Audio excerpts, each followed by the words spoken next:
एक बात बड़ी सुंदर कही, एक कपियो जो ज्यादा भजन करता है, पूजन करता है, स्मरण करता है, उसी को दुख भगवान क्यों देता है। पड़ोसन कभी मंदिर नहीं जाती, अगरबत्ती नहीं लगाती, कभी किसी को 1 रुपया दान नहीं करती, वो तो खूब फले फूले। और हम तो सोमवार का व्रत करें, मंगलवार करें, एकादशी करें, द्वादशी करें, लोटा भर के पानी भी चढ़ाए तो भी दुख हमें क्यों मिलता है। बोलो रे जी सही है। उसका उत्तर कपिलदेव जी महाराज ने दिया, माँ सुनो, जिस प्रश्न को आपने मुझसे करा यही प्रश्न देवऋषि नारद ने भगवान विष्णु से करा। यही प्रश्न भगवान विष्णु से देवऋषि नारद ने करा कि जो मंदिर जाए वाला है, जाए पूजन करे, अर्चना करे, पाठ करे, स्मरण करे, दुख उसी को क्यों मिलता है। और जो कभी मंदिर नहीं जाए, भगवान का भजन नहीं करे, उसके तो 4 चांद लगा तो खूब लक्ष्मी भगवान देता। नारद जी ने जैसे भगवान विष्णु से ये प्रश्न किया तो भगवान विष्णु देवऋषि नारद से बोले, इसका उत्तर मैं बाद में दूंगा, पहले अपन दोनों ब्राह्मण के कपड़े पहनकर चल घूमने चलते।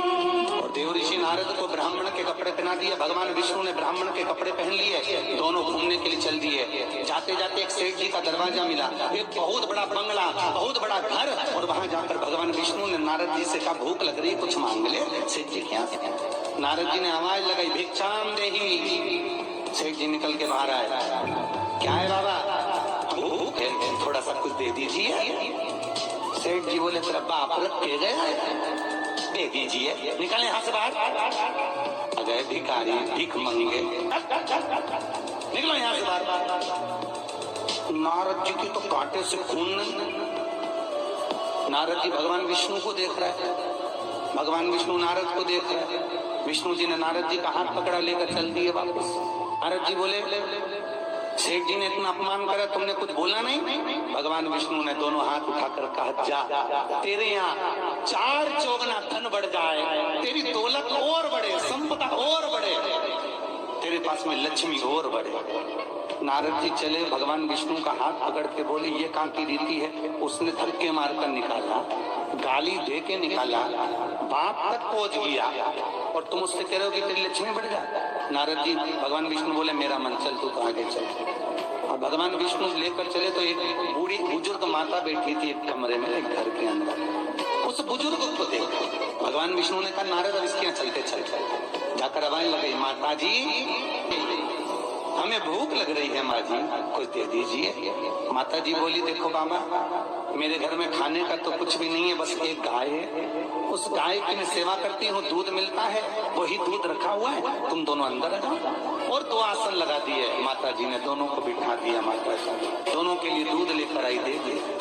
भगवान विष्णु और नारद चले। नारद जी बोले, कितनी अच्छी माता है, बिठा के दूध पिलाया, पानी पिलाया, और बस सेठ जी ने धक्के मारकर निकाल दिया। भगवान आशीर्वाद दो इस बूढ़ी माता को।